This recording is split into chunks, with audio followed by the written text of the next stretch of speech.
Ouais, normalement, tac.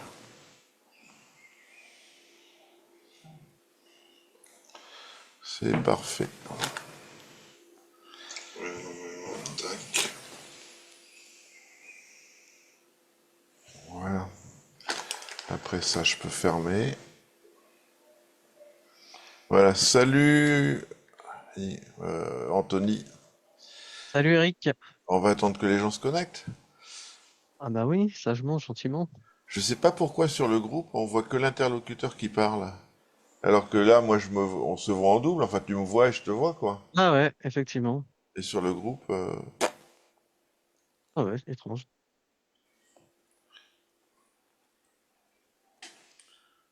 Bon écoute, bonsoir, bonsoir. on voit bien le PowerPoint, c'est l'essentiel. Ouais. Ma foi. Nos têtes. Nos têtes n'ont que très peu d'importance dans l'histoire. Bonsoir, Patoche. Bon, j'aimerais bien qu'on ait quand même une belle audience. Salut Yannick. Le Jedi est là. Ah, le yaya.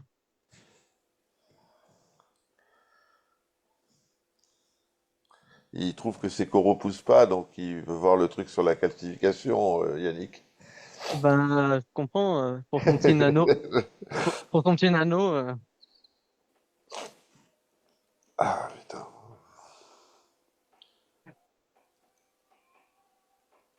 Je sais pas si le chiffre des gens qui regardent est actualisé ou pas. Parce que là, il y a 4 personnes. Moi, j'ai 4 personnes, ça fait pas BZF, quoi. non, c'est vrai. C'est vrai, c'est vrai. Donc on va attendre. En tout cas, t'as mis une belle photo, là, pour commencer, hein. Ah, elle donne envie, hein. Ah, ça. Là, je voyais un reportage au JT de France 2. En Australie, ils bossent sur les zooxanthelles. Et ils auraient trouvé une souche de zooxanthelles résistante Au au réchauffement. réchauffement climatique. Ils ont réussi à recoloniser des coraux. Ah ouais, j'ai vu ça aussi. Tu l'as vu? Ouais, j'ai vu ça. Bon, il y a que 4 personnes. Putain, c'est le dernier live. J'arrête. Ils Et je ferme le groupe. Hop. Allez, zou. À la retraite. sont pas motivés, là, ce soir. Bon, ah, cinquième personne. Patoche, il me dit, il a que 2 de connectés. Ah, Ah, là, il y en a 6, ça augmente. Bonsoir, bonsoir. soir. On attend un petit peu. Bon, vous pourrez bien entendu retrouver la vidéo sur YouTube, mais bon, c'est plus sympa de regarder en direct, hein. Salut Sébastien, salut Hugo. Là, la finale de Roland Garros, c'était hier, il n'y a aucune raison qu'il soit pas là, quoi. Il n'y a rien à la télé, il n'y a pas de foot, il n'y a pas de tennis, il n'y a pas de rugby.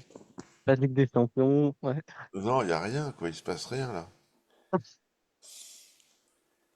Ah bah merde, c'était à 7, ça redescend à 6.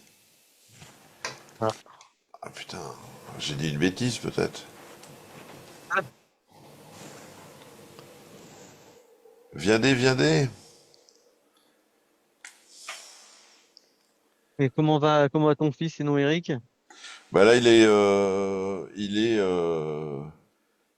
en Australie, dans la région de Kimberley, sur sur la Pérouse, je crois. Il fait encore une croisière, la guide, conférencier, et compagnie, quoi. Là, j'ai vu les images qu'il a fait. C'est Ouais, beau, hein. c'est pas mal, hein. Purée. Salut Sandrine. Il est au milieu des crocodiles marins, à guetter que les gens qui trimballent ne se baignent pas et ne tombent pas à l'eau, parce que... Thierry, bonsoir. Putain, maintenant, il y a Siri qui me dit bonsoir. J'ai dit Thierry et l'autre, il me dit bonsoir. Siri. Thierry, ouais. Je Ouais, peux comprendre. Ah, là qu'elle se met à parler. ouais. 8. Allez, quand on est à 10, on commence. 9, 10. Salut Denis Tournassat qui regarde. Salut Payé Lorenzo. Un Denis qui regarde, on se demande ce qu'on peut lui apprendre, mais bon. Oh, si, si, si, t'inquiète. Les nouvelles technologies, peut-être. Ouais. Et encore, je crois qu'il se débrouille, le pépère, hein. Commencer, ça va les faire venir. Bon, allez, on y va. Donc, ce soir, on est avec Anthony Tambach, qui, depuis un petit moment, travaille sur une présentation sur la calcification des coraux. Donc déjà, je te remercie Anthony d'avoir bossé quand même pas mal de temps pour préparer cette presse. Et ben, je te laisse la main si tu veux. Et puis à la fin ou en cours, enfin moi je regarde les commentaires. Bien sûr. Si vous avez des questions, des trucs, vous n'hésitez pas. Anthony, je te laisse la main. Je vais découvrir la presse en même temps que tout le monde. J'ai vu que cette photo. Il m'a proposé de me la donner avant. Je dis non, j'ai envie d'avoir la surprise. Donc on y va. Ça marche. Bon, bah, je déballe, Eric. Si jamais il y a des questions, n'hésite pas effectivement à m'arrêter. Ouais. Alors, bah, bonsoir tout le monde. Alors, avant de plonger dans le cœur du sujet, je voulais simplement vous dire pourquoi aussi j'ai eu envie de vous proposer cette présentation aujourd'hui. Dans le monde de l'aquariophilie récifale, on passe beaucoup de temps à surveiller nos paramètres, à ajuster les dosages, à équilibrer nos ajouts. Et parfois, j'ai remarqué, on oublie presque ce qu'il y a derrière tous ces chiffres. Et pourtant, se cache derrière tout ça, effectivement, un mécanisme biologique et chimique très fascinant qui est autour de la calcification des coraux. Parce qu'au fond, tout ce qu'on fait, tout ce qu'on met dans nos aquariums, que ce soit pour le brassage, l'éclairage, le baling, les contrôleurs, les pompes doseuses, etc., ça a plus ou moins qu'un seul but, hein, c'est refaire ce que fait Mère Nature dans le milieu naturel et permettre donc à nos coraux de croître et de s'épanouir. Il y a aussi le désir de maintenir les poissons en santé, bien évidemment, mais bon, soyons honnêtes, hein, c'est surtout pour les coraux. Sans ça, l'équipement serait bien plus simple. C'est la pousse corallienne qui nous pousse à la précision. Alors, ouais, aujourd'hui, je vous propose donc de prendre un peu de recul, d'aller voir ce qui se cache derrière ces fameuses valeurs de calcium, de KH, de pH, de magnésium. On va parler de chimie. Après, je suis pas un grand chimiste moi-même, mais j'aime bien les choses simples, donc je vais tâcher de vulgariser cette étude autant que faire se peut. On va rester autour d'exemples concrets, de schémas clairs, de cas pratiques issus de nos expériences, et même quelques études scientifiques de référence. On va voir celle du docteur Craig Bigman.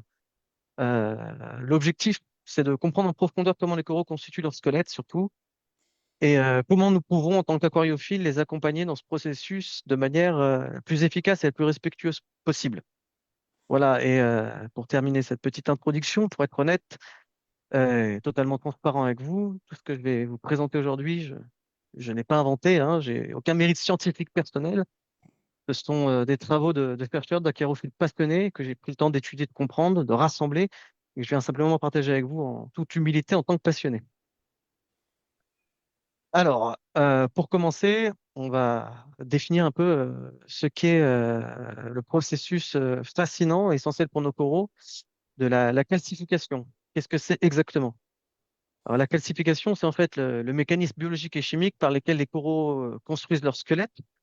Concrètement, ils forment des couches de carbonate de calcium, hein, ou CaCO3, qui vont renforcer leur structure.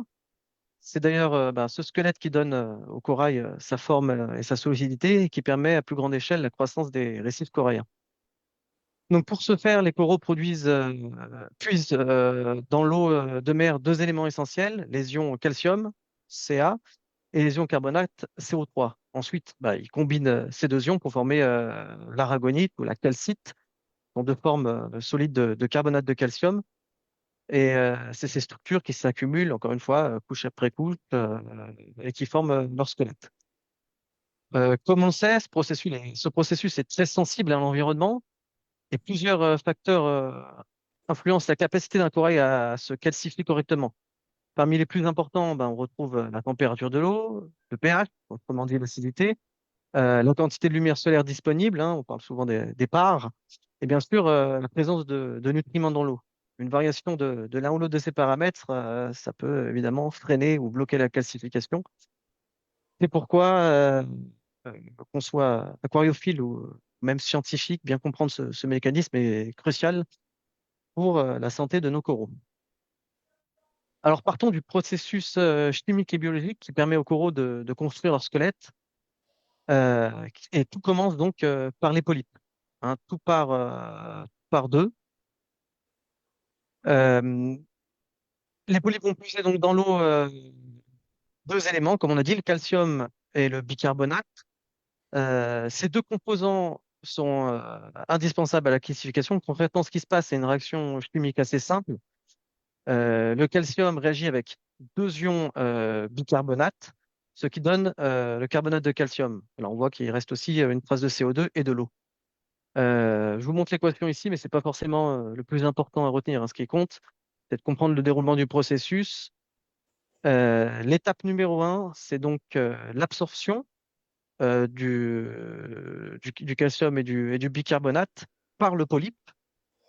Le polype donc va prélever dans l'eau les ions nécessaires. Ensuite, il redistribue ces éléments vers son squelette. C'est là que commence la deuxième étape qu'on appelle l'extension. Le corail commence à grandir vers le haut en allongeant sa structure. Puis ensuite vient l'étape numéro 3 où c'est l'épaississement. D'ailleurs, je rajouterais même une petite étape à tout ça. On le voit bien des fois quand on achète d'ailleurs des boutures. Avant qu'elles commencent à grandir, en général, elles s'encroutent. Ouais.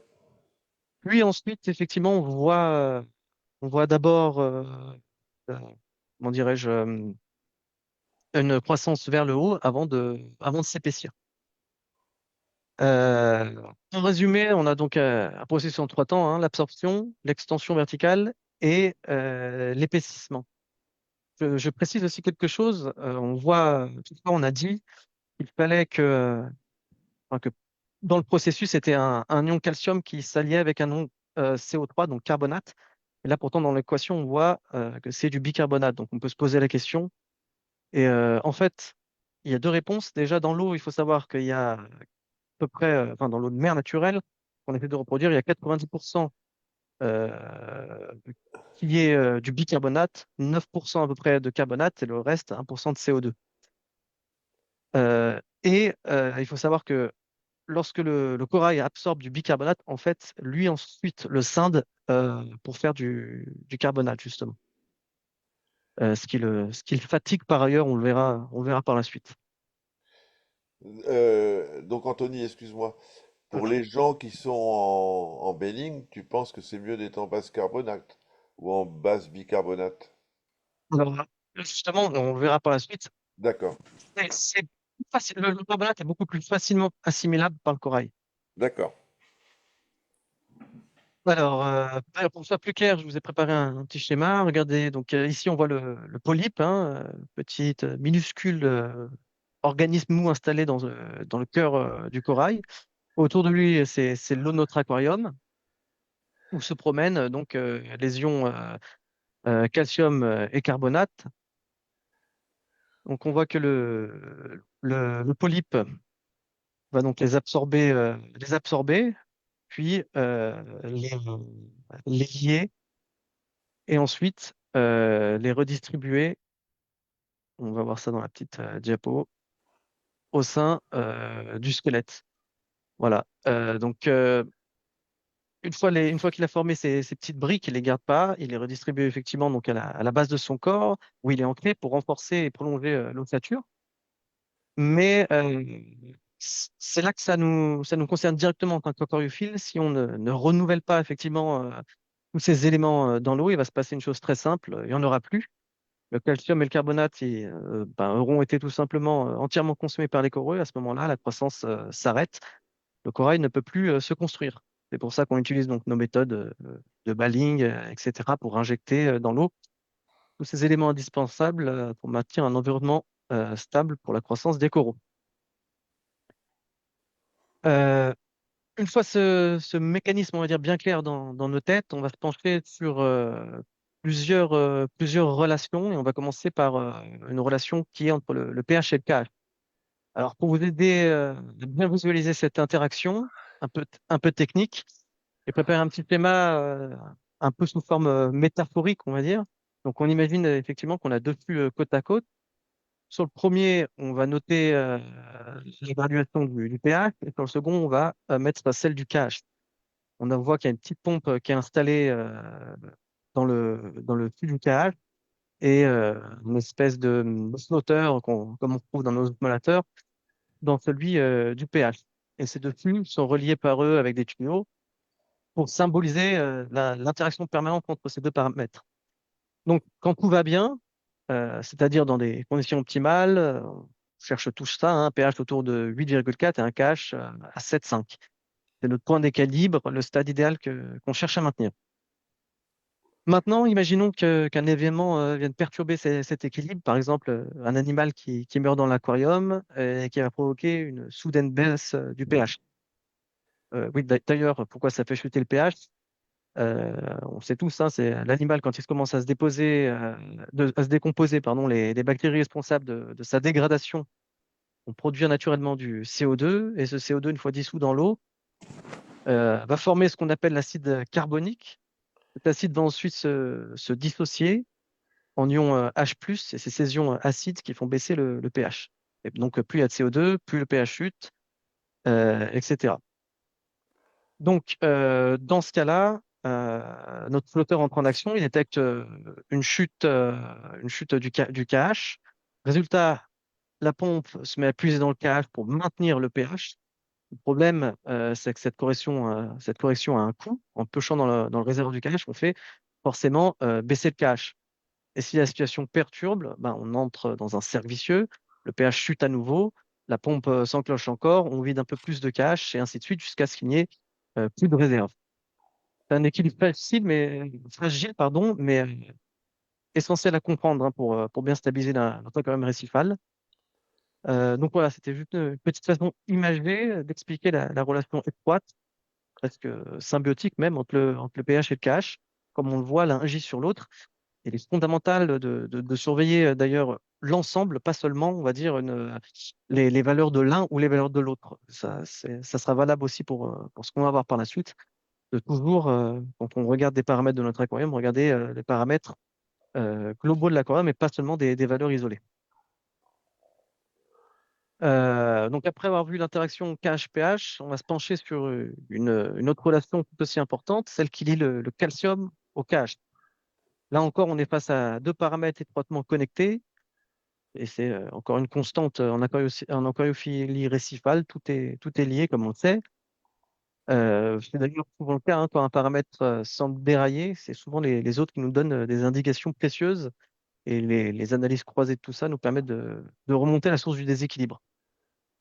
Euh, et l'exemple justement du calcium et du KH illustre parfaitement cette logique.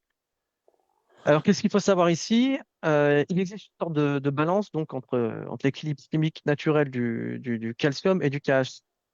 Cet équilibre, il est lié à la capacité de l'eau à garder ces deux éléments en solution sans qu'ils précipitent. On a tous. Excuse-moi, Anthony, il y a Xavier, un SEMA, Mhm, qui fait la mhm. remarque le KH agit sur le pH, mais pas l'inverse. Le KH facilite le pH, mais pas l'inverse. D'accord, d'accord, d'accord. Mais bon, maintenant, Je réfléchis à ce qu'il me dit, mais on va y revenir, mais je garde en tête ta question, on va y revenir. bon, entendu. Donc, qu'est-ce que je vous disais? La balance. La balance, oui. Donc, il y a une balance donc, entre ces deux-là. Et le but, c'est de garder les éléments en solution sans qu'ils précipitent. Si on a un taux, des taux approximatifs, mais de calcium à 390 mg, il va être difficile de maintenir un KH supérieur à 6 sans provoquer de précipitation. Et vice-versa, si on le pousse le KH à 11, le calcium va tendre autour des 330 et c'est un jeu d'équilibre. J'ai représenté cela avec le petit schéma des flèches, hein. Quand on augmente à 420, le KH, on a plutôt tendance à être autour de 8, à 450 autour de 7 et inversement. Pourquoi ça? Encore une fois, parce que l'eau de mer a une capacité de saturation limitée. Encore une fois, à partir d'un certain seuil, le calcium et le carbonate se combinent pour former donc le carbonate de calcium et on voit la précipitation. Euh, on voit d'ailleurs, on le voit dans la décante à l'arrivée du baling, parfois il se dépose Il se dépose sur les vitres et parfois dans les pompes ou simplement même en suspension. Donc, plus on pousse l'un, plus il faut faire attention à l'autre pour garder un bon équilibre. Ouais, Et pour compliquer un peu tout ça, pour compliquer un peu cette donne, ça peut être cette concentration, on va dire, elle peut être modulée. Et c'est là qu'interviennent deux autres paramètres. On va voir dans les slides à venir, c'est le magnésium et le phosphate. Le magnésium en particulier joue un rôle de stabilisateur. Il permet de maintenir en solution des taux plus élevés de calcium et de K sans provoquer la précipitation. Voilà, c'est pourquoi, encore une fois, c'est essentiel de croiser ces données, cette ouais. relation. D'ailleurs, excuse-moi, je t'interromps de temps en temps. Je t'en prie. Pour les gens qui ont le volume 2 de Sprung, l'aquarium récifal, ouais, c'est ça, c'est le volume 2. Il y a des tableaux, des graphiques qui donnent les valeurs optimales calcium KH avec des fenêtres dans lesquelles il faut être pour avoir un bon équilibre. D'accord, d'accord. D'accord, d'accord. Alors, on va passer au rôle donc, du magnésium et du phosphate. On va revenir un instant sur le point fondamental qui était l'association entre le calcium et le carbonate et la manière dont cette union carbonate-calcium se forme. Donc, comme on l'a déjà évoqué, ce processus se fait au niveau de la collaboration entre le polype du corail et les zoozantelles, ces microalgues symbiotiques qui vivent à l'intérieur même du tissu du corail. Ensemble, ils forment une sorte de petite usine biologique qui sont capables de transformer de transformer les éléments pardon, dans l'eau en structure solide. Donc, le calcium, comme on voit, se fixe au carbonate et inversement pour former donc petit à petit une structure ordonnée, régulière, qui donne naissance à un cristal. Ce cristal, c'est le squelette du corail. Si on pouvait faire un zoom à l'échelle microscopique, ce qu'on verrait, ce serait une formation cristalline rigide avec des petits motifs répétitifs, un peu comme si chaque paire calcium-carbonate venait s'ajouter comme des briques de Lego et s'imbriquait parfaitement à la suivante pour bâtir donc une structure solide. Et c'est là que réside une notion clé à bien comprendre. Une fois que ce cristal est formé, le calcium et le carbonate ne sont plus présents dans l'eau. Donc, ils sont emprisonnés en quelque sorte dans le squelette et ils sont plus disponibles pour le reste du récif et pour la suite de la croissance. Donc, résultat, au fil du temps, le niveau de calcium et de carbonate dans l'eau baisse. Encore une fois, hein, c'est processus naturel, mais constant dans un aquarium récifal. Donc, si on veut que nos coraux continuent à se développer, impératif de réintroduire régulièrement ces deux éléments, comme on l'a dit. Donc, tout à l'heure, on avait dit qu'on parlerait donc du PO4, du phosphate, oui, et du magnésium, et de ce qui se passait quand leur niveau était élevé. Alors, on va reprendre notre schéma tout à l'heure. On y retrouve nos ions calcium, carbonate, prêts à s'unir. Mais cette fois-ci, on a en plus un autre personnage dans l'histoire, c'est le PO4. On voit ici représenté en jaune, qui est bien plus gros, bien plus encombrant que les autres. Donc, tout commence normalement. Le calcium se lie au carbonate. Le cristal commence à se former, mais soudainement, on voit le phosphate qui s'intercale dans la structure. Il prend la place d'un carbonate. Et c'est là que ça coince. À cause de lui, certains carbonates qui ne peuvent plus se fixer là où ils devraient. La formation du cristal est donc perturbée, freinée, presque arrêtée. Quelques liaisons, on voit, se font encore à la base, mais globalement, la croissance est bloquée. Et donc, qu'est-ce qui se passe? Contrairement à tout à l'heure, le calcium et le carbonate ne disparaissent pas complètement de l'eau. Ils sont toujours là, en suspension. On pourrait le voir dans les tests. Mais ils ne peuvent plus se fixer à la structure du corail. Voilà pourquoi, quand on a le taux de phosphate élevé, on observe une accumulation des fois de calcium ou de carbonate. Non pas parce qu'on en a trop mis, mais parce qu'ils peuvent plus faire leur travail. Ils sont en quelque sorte mis sur la touche par le PO4. Alors pour le magnésium, c'est la même chose, sauf que ça se fait d'une manière différente. Le magnésium, lui, il agit aussi sur la formation du squelette du coraux, mais pas comme le phosphate. Donc on a encore la même scène que tout à l'heure. Sauf que cette fois-ci, le magnésium, il se lie aux ions carbonate directement, ceux qui flottent dans l'eau directement. Et le carbonate, au lieu d'aller se fixer au calcium comme prévu, ils sont capturés. Résultat, ben, donc plus disponible comme tout à l'heure hein, pour former le fameux cristal et on se retrouve encore une fois avec le processus bloqué. Et attention, encore une fois, hein, si on fait les tests de l'eau, le carbonate apparaîtront dans les résultats comme s'ils étaient là prêts à servir, mais en réalité, eh ben, ils sont inutilisables parce qu'ils sont bloqués par le magnésium. D'ailleurs, il y a beaucoup de gens, on voit des fois en ligne, qui préconisent de monter le magnésium à 1006, 1007 pour éliminer des fois certaines algues indésirables comme la cyano. S'il fonctionne, hein. Euh, mais ce que personne ne précise, c'est que pendant qu'on fait ça, ben, les coraux peuvent plus vraiment construire leur squelette de manière optimale parce qu'ils sont bloqués. Donc, pour ceux qui veulent tenter cette méthode pour éradiquer les algues, ils doivent absolument compenser en ajoutant du calcium et du KH. La seule Là, façon, ouais, là, ton schéma, c'est en cas de valeur de magnésium trop élevée, hein, on est tout à fait. d'accord. Oui, oui, oui, bien sûr. Là, dans les deux cas, que ce soit le PO4 ou le magnésium, c'est quand c'est trop élevé. Et tu estimes qu'à partir de combien c'est trop élevé le magnésium? Ben, ouais, arrivé à 1600, ça va commencer à être trop élevé, effectivement. Merci. Effectivement. Il y en a qui, enfin, moi, je suis autour de 1320, il y en a qui sont autour de 1400, on va dire, ouais. Même passé 1550, ça commence à faire, je trouve, hein. Qu'est-ce que t'en penses, toi, Eric? Moi, je trouve qu'autour de 1300, c'est parfait. Que ce Ouais, soit 1280 ou 1340, ça change pas grand-chose à l'histoire. Le taux généralement admis, c'est 1350, hein, il me semble bien.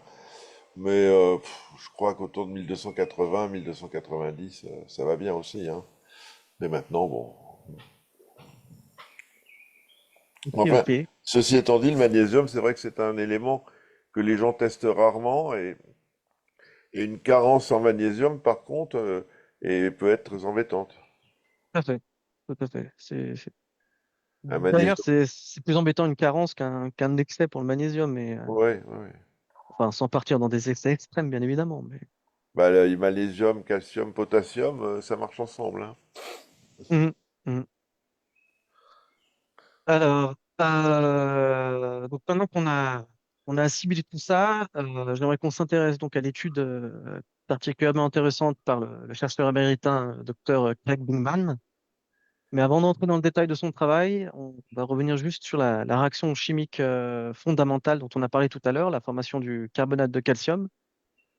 Cette réaction, ben, on la connaît maintenant.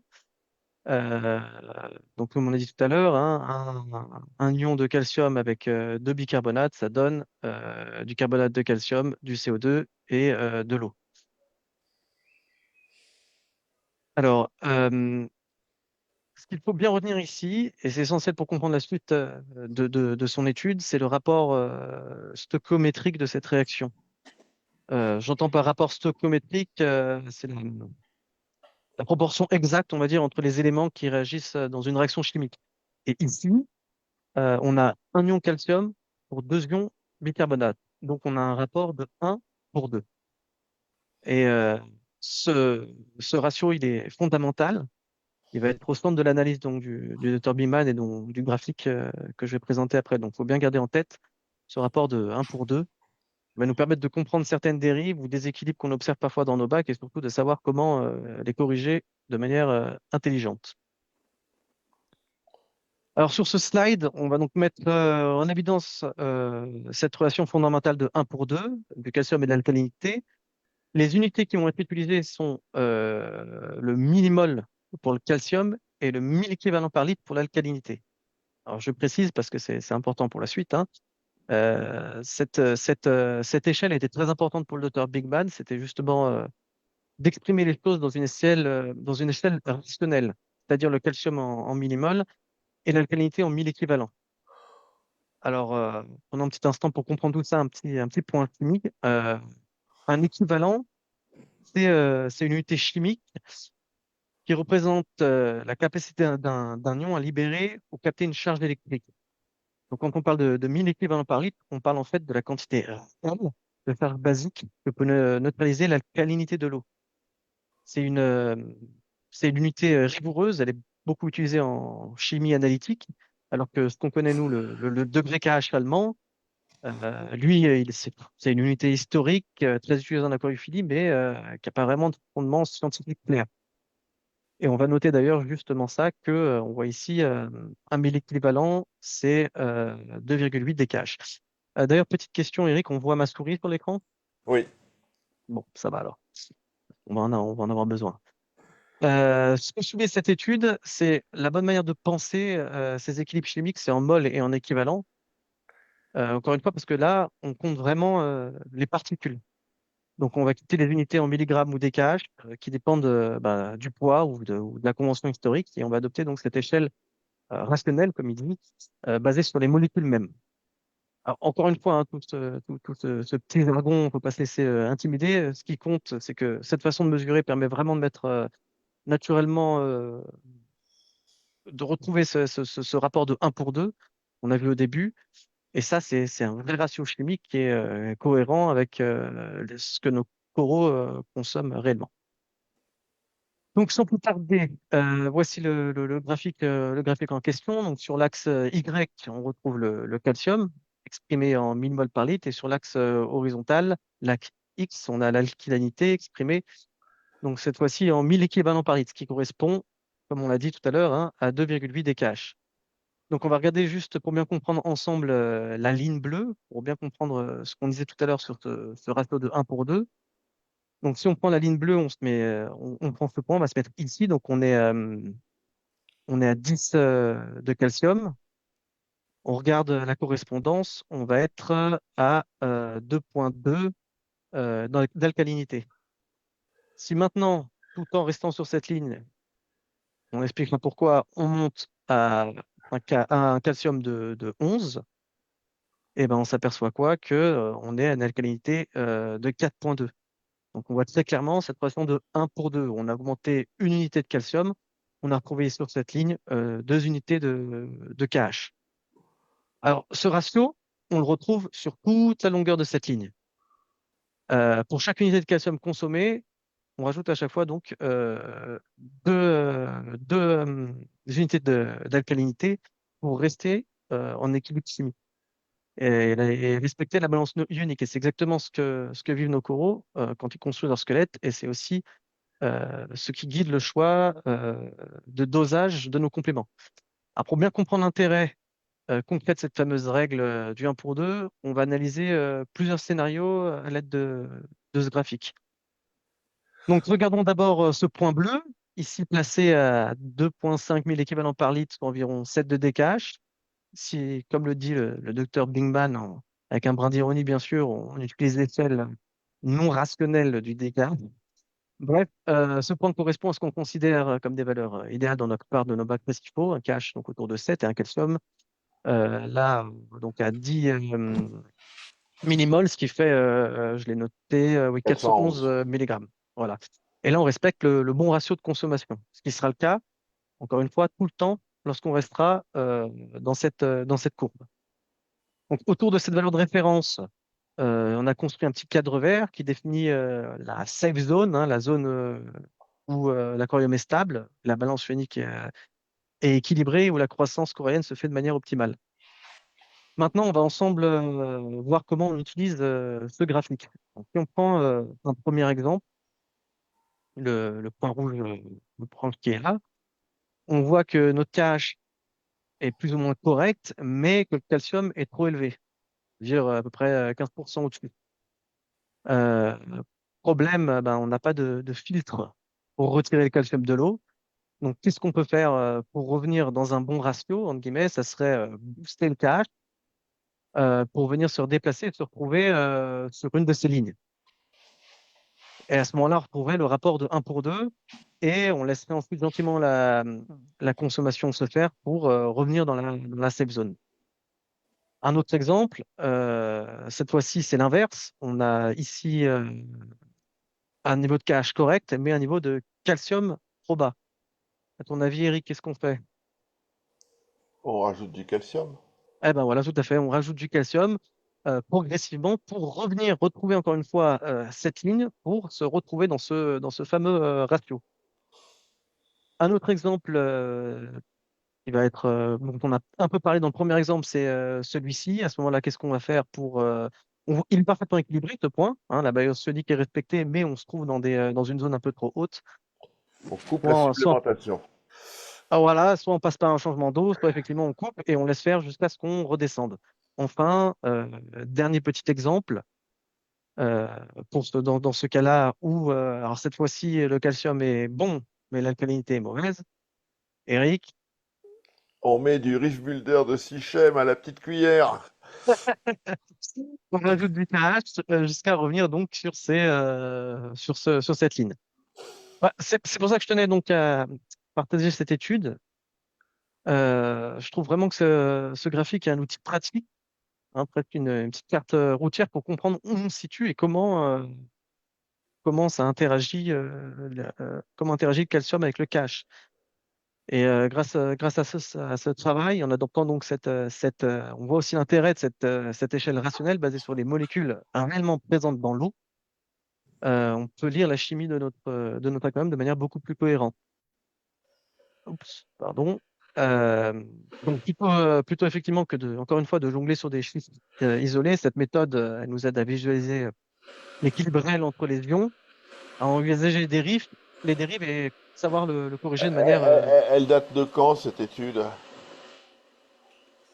Cette étude, c'est une bonne Parce question, j'ai pas fait gaffe. franchement, c'est exactement les crobards qu'il y a dans le bouquin de Spring et de Sprung, hein, l'aquarium récifal, tu as exactement les mêmes schémas, hein. D'accord, d'accord, d'accord, d'accord. Ok. Mais bon, Mais c'est attends, vrai que c'est important de se situer dans la fenêtre, dans le rectangle. ouais, exact. Attends, je vais juste regarder en vitesse ce que tu me demandais. Est-ce que je l'avais foutu quelque part? C'est pas mal de savoir effectivement chronologiquement quand est-ce que c'est sorti. Celle-là, elle a 2 ans. Ouais, bon. Mais en fait, dans cette étude, il a montré donc la corrélation entre le calcium et le KH. Euh, donc, il a donné les valeurs idéales. Quel a été comment il a fait? Enfin, c'est quoi? C'est empirique, c'est de la chimie pure, C'est de la chimie pure. C'est de la chimie pure. Mais d'accord. effectivement, en, en fait, ce qui nous explique, ce qui est super important de savoir, c'est, encore une fois, pour nous, au jour le jour, c'est que cette relation de un pour 2, si on la respecte, on reste bien bloqué sur une de ces lignes D'accord. euh, et on reste dans un équilibre parfait. Avec, si on a envie, effectivement, des valeurs plus hautes ou moins hautes, mais à partir du moment où l'équilibre est respecté, on reste dans ce ratio, l'équilibre est respecté et la croissance des corails et des coraux est optimale. Voilà. En étant quand même au taux minimum de calcium et de KH. Tout à fait. Si tu te mets D'où le sur la petit ligne cadre. bleue à 0,5 de KH, tes coraux vont pas pousser. Tout à fait. Tout à fait. Hein, on Le est cadre d'accord. qui est, D'où d'où le le cadre cadre. qui est ici. Ouais. Exactement, exactement. Alors, pour la suite, on va maintenant s'intéresser au pH qui joue aussi un rôle central dans la calcification des coraux. Euh, hop là. Donc, le pH. Pourquoi est-ce qu'il joue donc ce rôle-là? Le carbone inorganique qui est dissous dans l'eau de mer, il existe sous 3 formes, comme on l'a dit tout à l'heure, hein. Le dioxyde de carbone, le bicarbonate et le carbonate. Et c'est en grosse partie le pH qui va déterminer les proportions de ces 3 formes. Les coraux absorbent principalement, comme on l'a dit, le bicarbonate parce qu'il est présent en plus grande quantité. Euh, c'est le plus abondant dans l'eau, à un pH d'eau naturelle de 8,1, 8,2, on va dire. Donc ensuite, grâce à des enzymes spécifiques, c'était l'anhydrase carbonique. Ils convertissent ce bicarbonate en carbonate juste avant de l'associer à un calcium. Et c'est avec ça qu'ils forment donc le carbonate de calcium et leur squelette. Donc on voit bien que le carbonate est bien la forme qui précipite avec le calcium, comme on l'a dit tout à l'heure, mais il est fabriqué à partir du bicarbonate sous contrôle du pH. Donc, ce qu'il faut surtout retenir, c'est que le pH, plus il est élevé, plus il y a de CO3 disponible et plus la calcification est rapide et efficace. Donc, plus le pH est élevé, plus il y a de carbonate. À l'inverse, si le pH chute, la majorité du carbone inorganique va rester sous la forme bicarbonate et la calcification, elle est un peu plus lente et un peu plus énergivore. C'est pour ça d'ailleurs que j'ai mis un petit peu au-dessus là en titre que le pH agit comme un chef d'orchestre parce que c'est lui qui décide en quelque sorte dans quelle mesure le carbonate est disponible et à quel rythme le squelette peut se construire. Donc maintenant, on va voir si le pH est trop bas et quelles sont les conséquences d'un pH mal réglé sur la calcification encore. Donc si le pH est trop bas, les coraux vont devoir travailler plus dur, comme on l'a dit. Elles vont devoir convertir tout ce bicarbonate en carbonate et ça va leur demander beaucoup d'énergie et ralentir la croissance. On sait aussi qu'un pH trop bas va perturber l'équilibre ionique, notamment le fameux, le fameux triangle calcium, alcalinité, magnésium.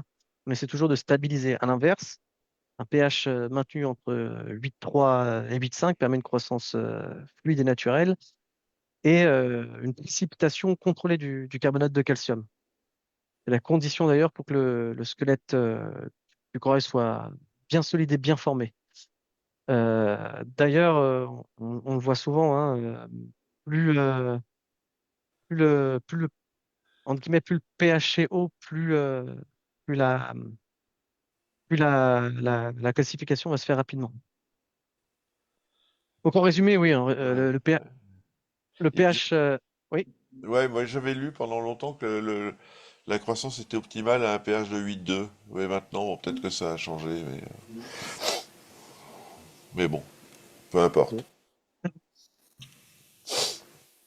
Donc oui, pour résumer ce slide, donc le pH, effectivement, c'est bien plus qu'un chiffre, c'est un levier direct sur la santé des coraux.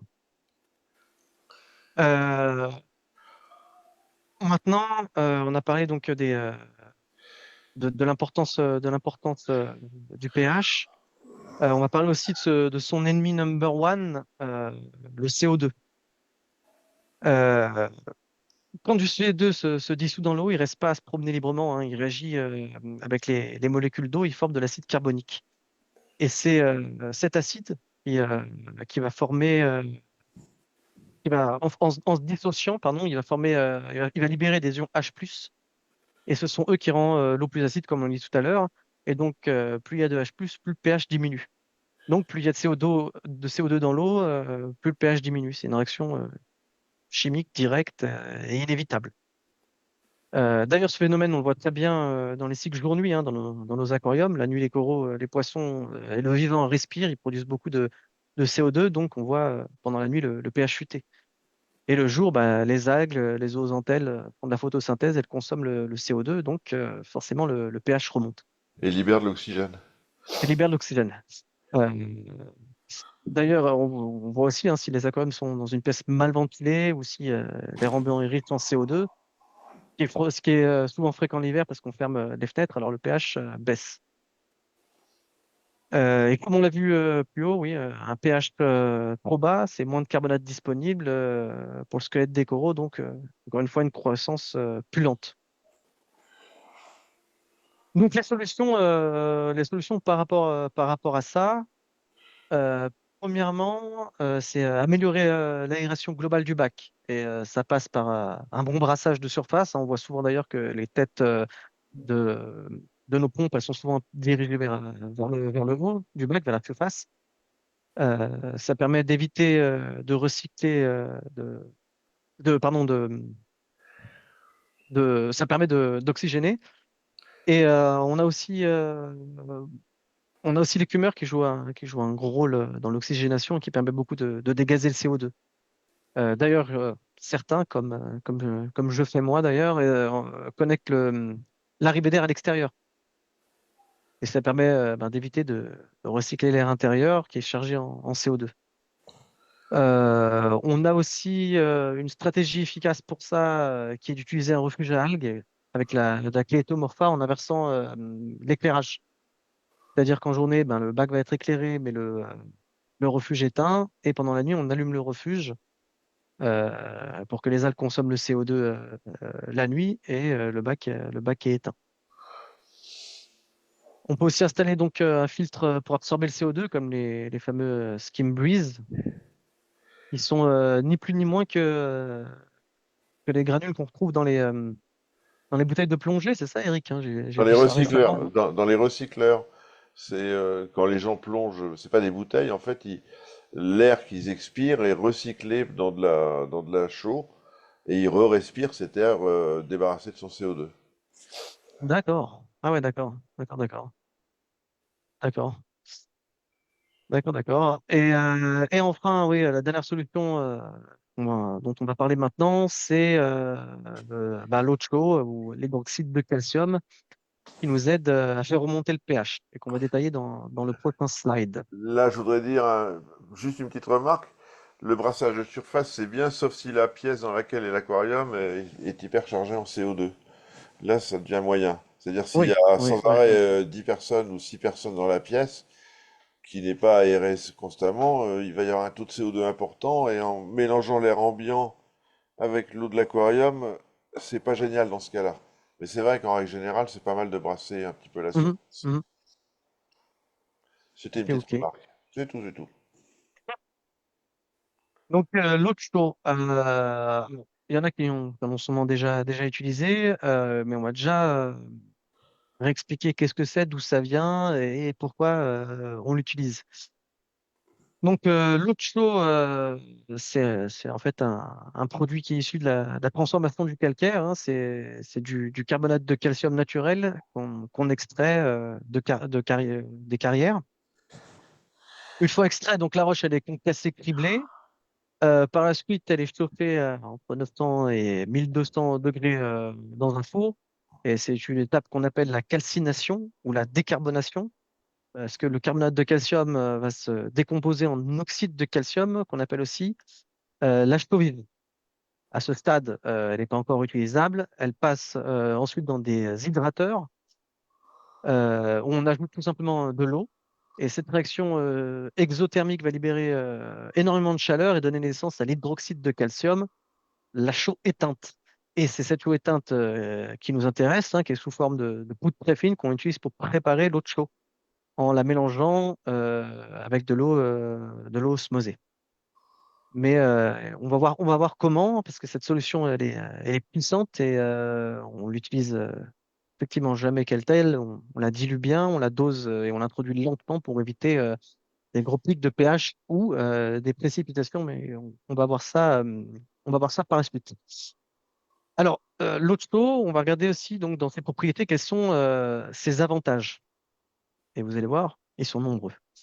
Donc, l'avantage majeur de l'Otto, euh, enfin, le premier point, on va dire, c'est sa capacité à stabiliser le pH. Alors, l'Otto a une concentration maximale, enfin, fait monter le pH de manière maximale à 12,67. Après ça, ça précipite. Ce qui fait donc un excellent moyen naturel pour les chutes de pH, notamment pendant la nuit. Il y en a qui utilisent ça uniquement pendant la nuit. Ensuite, cette solution, bah, elle permet d'augmenter aussi le calcium dans les bacs en dissolvant partiellement. L'hydroxyde de calcium, ça libère des ions calcium qui sont immédiatement disponibles pour la calcification des coraux. En parallèle, elle agit aussi sur le KH avec les ions hydroxyde, donc OH, qui réagissent avec l'acide carbonique présent dans l'eau et c'est cette réaction qui forme des bicarbonates qui vont augmenter l'alcalinité et être également disponibles. Autre atout souvent négligé, c'est en maintenant un pH élevé avec l'eau de chaux, pardon, ça va freiner le développement d'algues indésirables. C'est aussi effectivement une solution bien économique, hein, elle est bien moins coûteuse que le baling classique, hein, en remplissant une double fonction, puisqu'elle peut être à la fois pour le KH et pour le calcium. Et à noter aussi d'ailleurs que un buffer de pH, comme on peut utiliser, enfin, à ma connaissance, hein, Eric, tu me dis si je me trompe, mais un buffer pour le KH, pour le calcium, pour le magnésium, ça existe. Un buffer de pH À part ça, je crois pas que ça existe. Non. Non, hein, c'est ça, hein. Bah, c'est toujours un peu de l'hydroxyde de calcium, hein, C'est ça. les buffers, hein, donc, bon.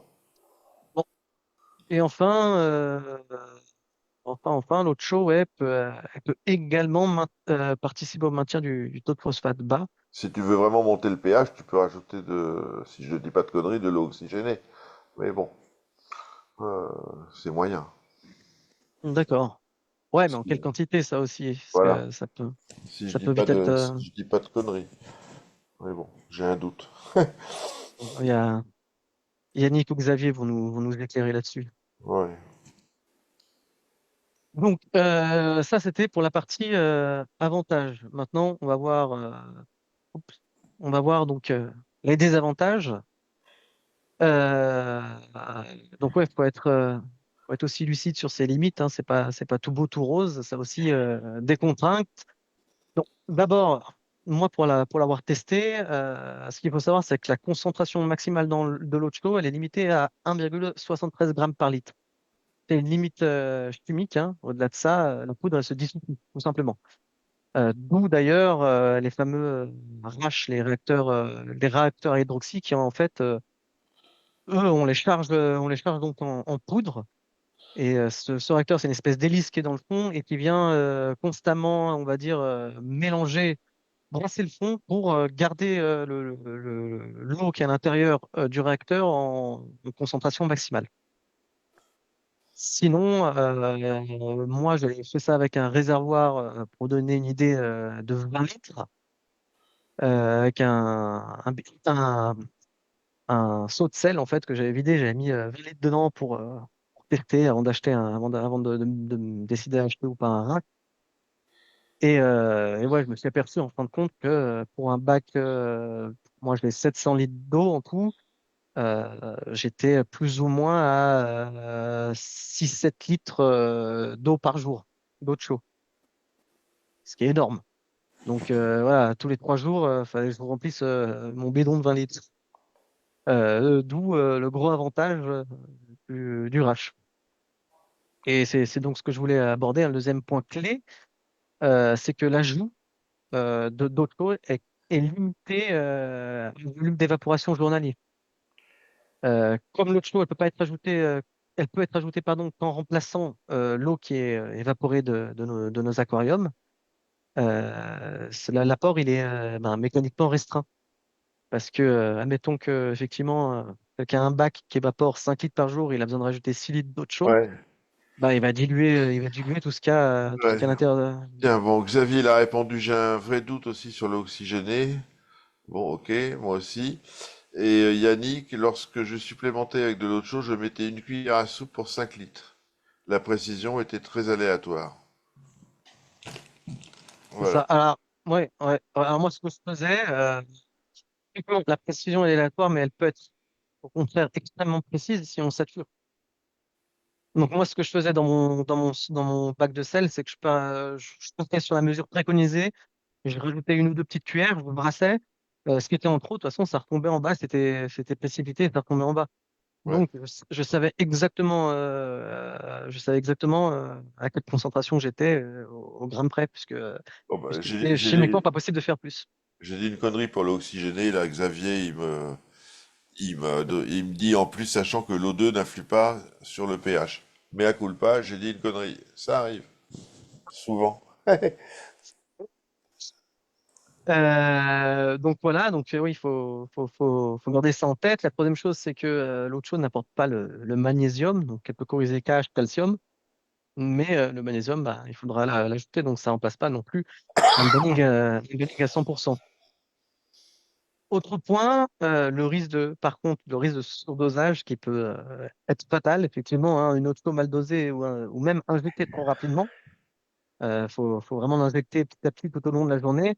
Ça peut faire grimper brutalement donc le pH et provoquer, comme on le voit là dans ce pauvre aquarium, une précipitation massive de carbonate de Ouais. calcium et mettre tout le bac en danger. On voit ici d'ailleurs un pauvre Flav Résister. qui a pas pu, qui a pas pu résister, Si vous, effectivement. si vous voulez en savoir plus sur l'eau de chaude, l'hydroxyde de calcium, sur la chaîne YouTube, il y a un entretien avec Ouman Hachemi, Ah euh, ouais, ouais, ouais, ouais, ouais. euh, sur, euh, sur l'utilisation de l'hydroxyde de calcium, les réacteurs à hydroxyde et compagnie.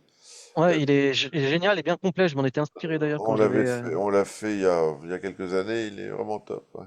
Ouais, ouais, ouais. Il était vraiment, vraiment, vraiment bien. Ouais. Donc voilà, on arrive au terme de cette petite présentation. Donc pour récapituler un peu, on a parcouru ensemble donc le processus de classification des coraux, depuis le rôle fondamental des polypes jusqu'à l'interaction complexe entre le KH, le pH, le magnésium et le calcium. On a vu que bah, la formation du squelette corallien elle repose sur une réaction chimique simple, hein, mais influencée par de nombreux paramètres. On a parlé aussi du pH, et donc, comme on l'a dit, hein, loin d'être un simple chiffre, il contrôle la forme du carbonate disponible et donc le rythme de la calcification. On a vu aussi un peu les dangers donc, du CO2 qui est omniprésent et qui agit comme un frein invisible, puisque on va le voir, hein, sur cette croissance, que l'équilibre entre le calcium et la qualité suit une logique précise, comme l'a illustré l'étude du docteur Bigman. Et enfin, on a vu donc les outils comme l'Outflow, bien utilisés, de quelle manière elle peut nous aider à stabiliser tout ça. Finalement, ce qu'on retient, c'est que chaque paramètre joue son rôle, mais c'est leur interaction qui fait la différence. Et quand on comprend cette mécanique, on se contente plus de corriger juste des chiffres, on accompagne vraiment cet écosystème vivant en respectant toutes ces interactions. Donc Ouais. voilà, merci à vous. Je suis maintenant à votre disposition si C'est vous nous, avez c'est des nous qui te questions. remercions. Avez-vous des questions? Denis, Denis qui est là, j'arrête pas de voir Denis, ton asset regarde, Denis, ton asset regarde. Je suis sûr qu'il a des remarques Pertinentes. pertinentes. Xavier doit être triste, on n'a pas parlé d'éclairage. Non, mais ouais. Est-ce qu'il y a des questions? J'attends. Je vais me mettre pour regarder au cas où. Ouais, bah écoute, pour l'instant, il se passe rien.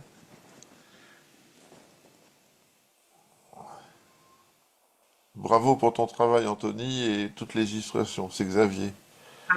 Je vois ça. Merci Xavier, merci, merci. J'ai essayé de relever le gant parce que c'est vrai que Xavier, il a l'habitude de nous faire des belles présentations aussi, hein. Bon, à tous. D'ailleurs, j'en profite pour remercier tous les intervenants sur la chaîne, enfin sur le groupe.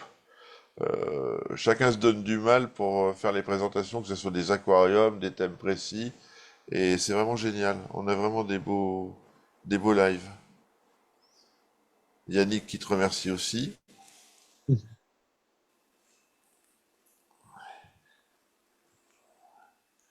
Tac, tac, tac. Est-ce qu'il y a des questions? C'était Voilà, très... j'en C'était... vois une là. Ah bon? Où est-ce que j'ai vu ça? Quelqu'un qui demandait. Je l'ai vu passer tout à l'heure. Ah oui, il y a David qui demande à 1800 de Ah oui, magnésium, oui. peut-il nécroser les coraux? Alors oui, oui, oui, hein, comme on l'a dit tout à l'heure, à mon avis tolérable, ça va être jusqu'à 1600, hein. Au-delà de ça, ça devient vraiment risqué et ça a provoqué un stress osmotique. Et le fait de déstabiliser cette relation ionique aussi, ça va déstabiliser donc le calcium et le KH. Ça va entraîner un gros stress et ça peut effectivement mener à des nécroses, oui. Je mettrai, David, le graphique, je le mettrai sur le groupe, avec avec le calcium et le KH. Il veut récupérer le graphique, mais tu me passeras le slide et puis je le Ah, mettrai bien sûr, bien sur le sûr. groupe. Voilà. Bien sûr, bien sûr. Ah, il y a Loïc Cordet qui dit heureusement qu'il sera sur la chaîne, il va falloir le revoir en boucle pour tout assimiler. Ouais, ben, même moi, j'ai dû le revoir plus de fois et revoir plus de fois toutes ces études avant de pouvoir vous les présenter, mais il y a encore beaucoup de choses à comprendre là-dessus, effectivement. Effectivement, effectivement. Et encore, on n'a pas parlé du sujet favori de Yannick, Xavier et compagnie, l'interaction des oligos dans la calcification. Non, non, non, sinon, non, alors, c'est ça qui est bien, c'est que, en fait, cette présentation, elle pourrait durer 5 heures si on rentrait dans chaque détail. Ouais. Et c'est là qu'on voit la complexité de ce qu'on fait, de notre passion, mine de rien. Ah bah c'est pas mine de rien, on le sait, hein. Est-ce qu'il y a des questions? Oui, non, peut-être? Parce qu'on en vient jusqu'à tester les tuyaux, n'est-ce pas, Eric? Ouais, ouais, ouais. Ouais, demain, en principe, j'ai le résultat d'un ICP d'eau osmosée au tuyau Belling. J'ai fait une soupe et j'ai envoyé un test ICP de l'eau osmosée dans laquelle on trempait des bouts de tuyaux, juste pour voir, soit avoir une confirmation, soit rester dans l'ignorance la plus complète. Ah, c'est une bonne idée, je suis curieux de voir ce que ça va donner aussi. Ouais, j'attends avec impatience le résultat. Peut-être que j'aurai une grosse déception, mais bon, Ouais, mais, ouais, ouais. Mais sait-on jamais. Sait-on jamais. le cas échéant, ça serait vraiment une petite pépite là que nous aurait déniché. Bah, disons que ça serait lever un lièvre. Ah, ça y est, on a des questions. Jusqu'à combien jusqu'à combien le pH peut-il monter? Est-ce que c'est risqué s'il augmente tout seul? Bah, il augmente tout seul en règle générale. Et Ouais, il peut monter jusqu'à 8,5, 8,6, quoi, c'est voilà. ça. C'est ça, 8,5, 8,6, ça peut dépasser, mais Euh,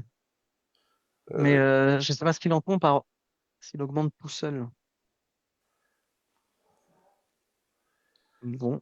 Autre chose, Balling, quel est le plus intéressant? Ah, ça, c'est. le belling, beaucoup plus simple. Ouais, après, Ah non, non, non, moi j'encourage pas les gens qui... Déjà, faites du belling normal et après, si vous en avez ras le cul, vous faites de l'eau de chaud. Mais commencez pas par l'eau de chaud, hein, surtout pas. il y en a qui que par ça. Regarde notre ami Guillaume, il fait tourner toute sa boutique sur ça, hein.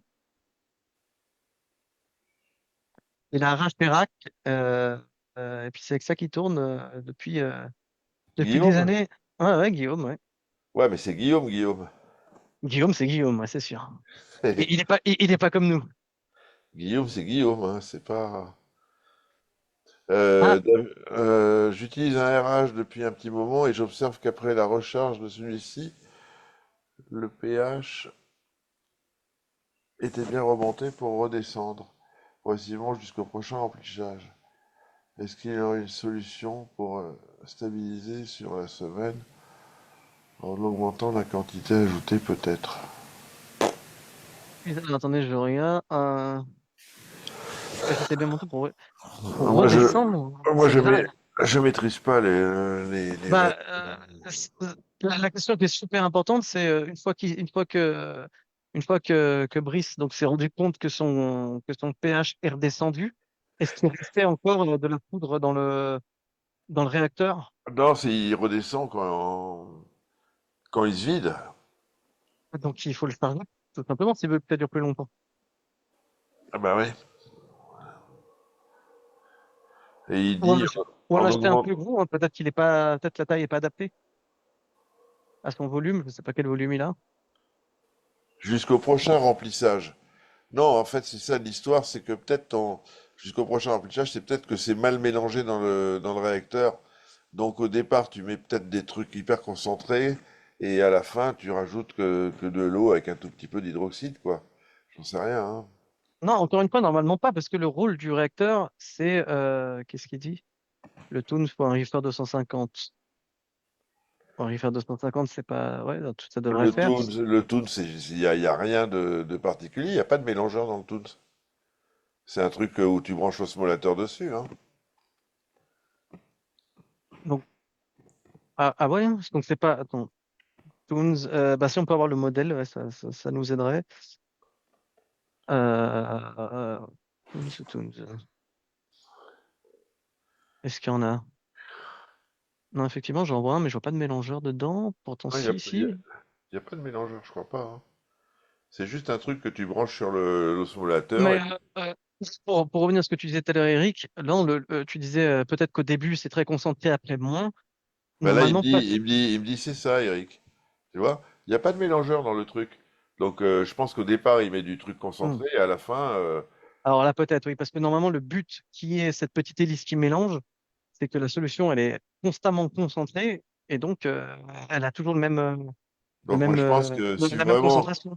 si vraiment, si tu veux rester avec un réacteur à hydroxyde, faut prendre un truc avec une hélice, quoi. Bon, enfin, maintenant, j'en sais rien, hein, je connais pas bien. Ouais, ouais, ouais.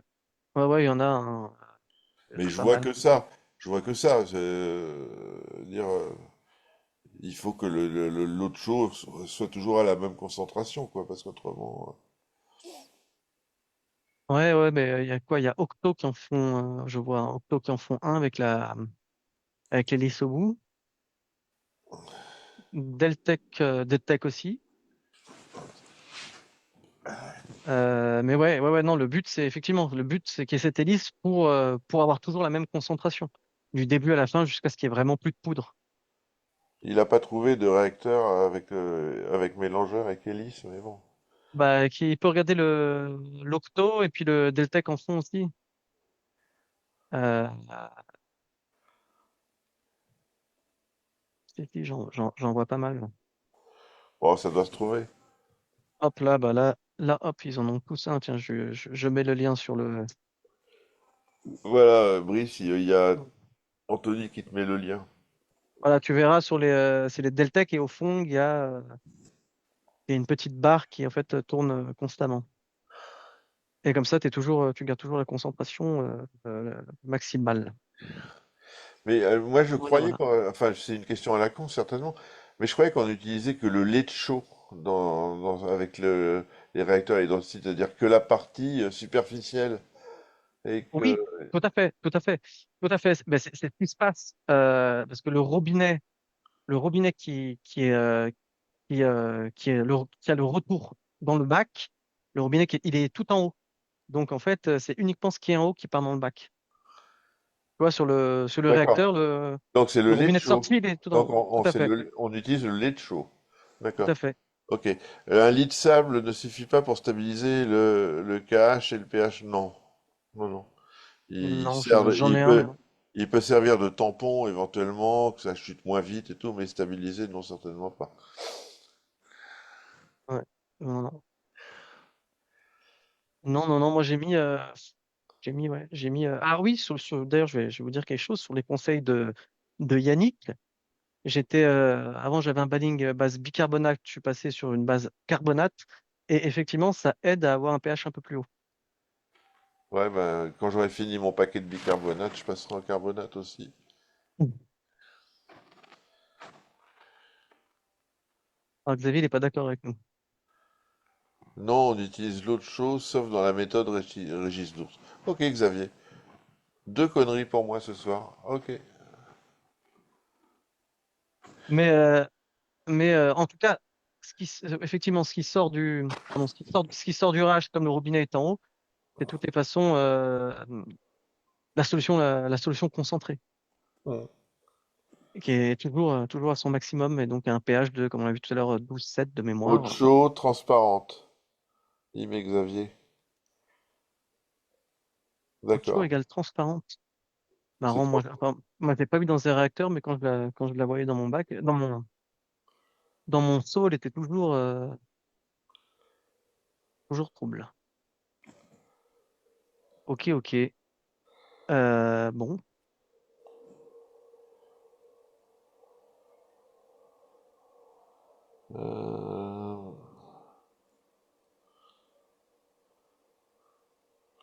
Euh, les carbonates, David, sont utilisés directement par le corail.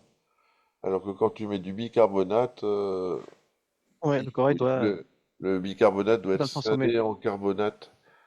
Donc tu as une utilisation plus rapide des carbonates.